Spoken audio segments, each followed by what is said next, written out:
Welcome to Brainish English Stories. My name is Cynthia.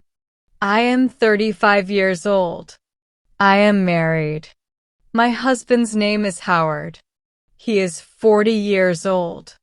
We have been married for 10 years. We have a son. His name is Charlie. He is 7 years old. We used to be very close. We used to be happy. But now something is different. For the last 3 or 4 months, my husband has changed. He comes home from work, eats dinner, watches TV, and then sleeps. On weekends, he goes to meetings, plays golf, or stays in his home office. He says he is busy. He is the boss at work. He works with many people. I used to help him with documents and money, but now I stay home with our child. He does not let anyone help him now. He says he does not trust anyone. Before, we had small traditions. Every night, we drank Turkish tea together. We talked, we laughed, we looked at each other with love. Now there's silence. No tea, no talks, only TV, only sleep.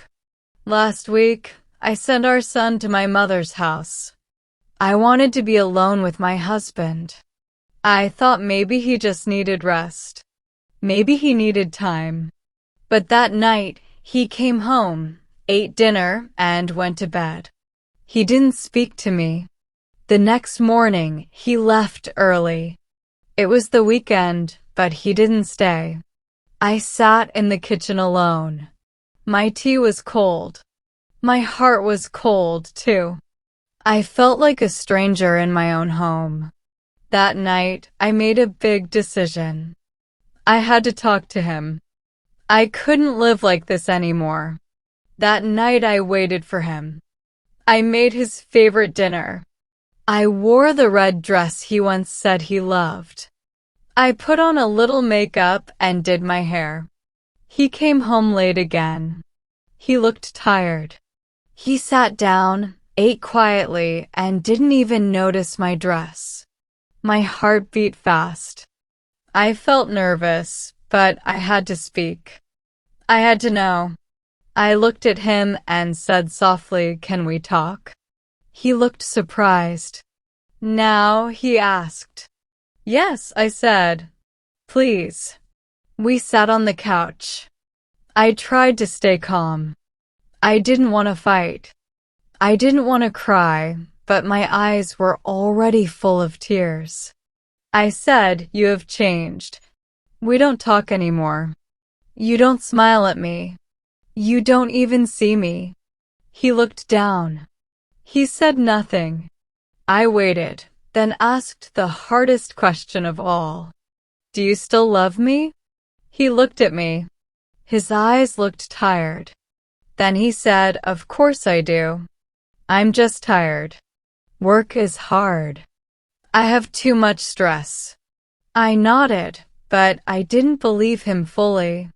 So I asked the question I never wanted to ask. "Is there someone else?" He looked shocked. "No, never," he said quickly. "I'm just busy. I don't have time for anything. My head is full. But I love you, Cynthia. I need you to be patient." I looked at his face. He seemed honest. He touched my hand. "Please wait a little longer.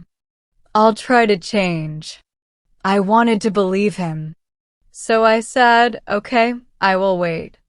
But deep in my heart, I still felt alone. The days passed, then weeks, but nothing changed. He still came home late. He still ate in silence. He still looked tired and distant. I tried to smile. I tried to be patient. I reminded myself. He said he loves me. He said he'll try. I cleaned the house. I played with our son.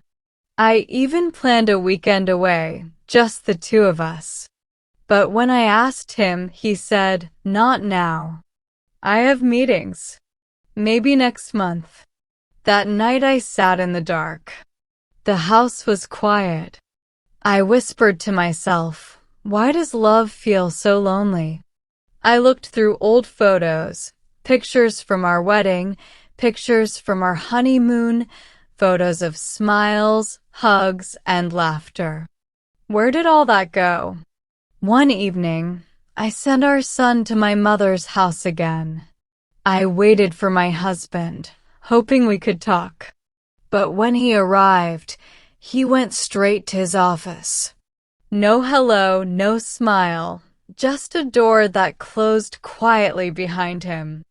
I stood outside that door. I raised my hand to knock, but I stopped. My hand fell. I turned around and walked away. In the kitchen, I sat alone with a cup of cold tea. I felt like a stranger in my own home.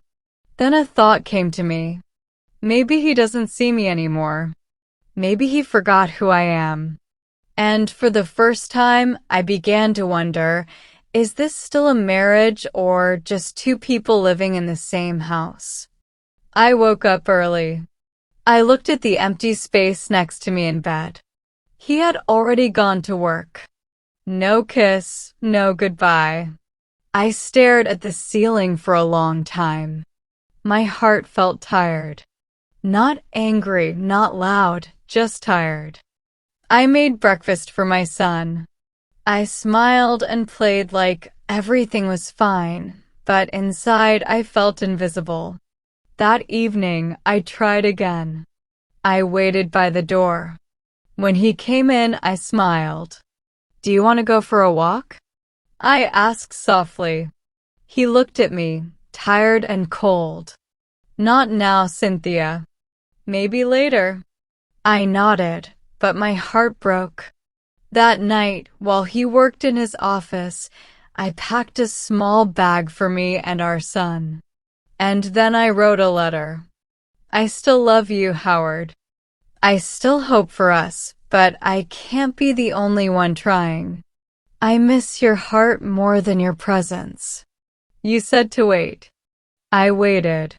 I waited with love, patience, and tears. Now I need to find myself again. I'm not leaving forever, but I can't stay invisible anymore. I left the letter on the table. My eyes were full of tears. I closed the door behind me. I held my son's hand. We walked into the quiet dark, not away from love, but toward healing. I stayed at my mother's house. A week later, my husband messaged me. He said he missed me. He missed our son. He wanted us to come back. He said he was ready to change. So I went back.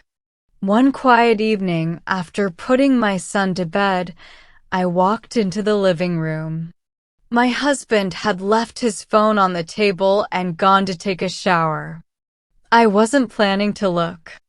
I really wasn't. But the screen lit up. My hands were shaking. It was a message from a woman. It said, I miss you. Did you think about me today? My heart stopped. I didn't open the message. I didn't need to. Tears filled my eyes. Was this the reason he changed? He came back into the room, smiling as if nothing had happened. I looked at him. How could someone I loved so much make me feel so small? I wanted to scream. I wanted to cry. But I stayed quiet because I was scared of the answer.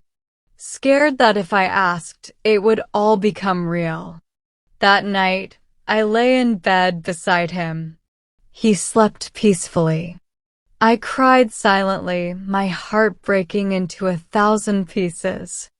I had given him everything, my love, my time, my youth, my life, and now he was giving his attention to someone else. The next morning, I didn't cry. I didn't shout. I just sat at the kitchen table. He walked in, looked at me, and said, "Good morning." I didn't answer. He didn't notice. He left for work.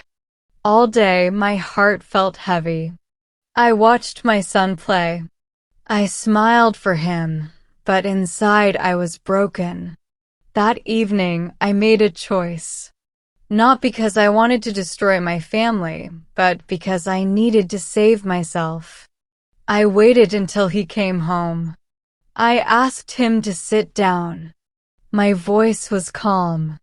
"I saw a message," I said. He looked at me silent. I continued, "I gave you 10 years of my life. I trusted you. I still want to believe you, but I can't live like this." He didn't try to deny it. He only said, "I'm sorry. I didn't mean to hurt you." And that's when I knew it was real. The distance, the silence, the pain. I stood up. "I need time," I said, "to think, to breathe, to feel like myself again." That night, I packed a small bag and took my son to my mother's house. It hurt more than anything. But sometimes love isn't enough. Sometimes choosing yourself is the bravest thing you can do. I chose peace over pain.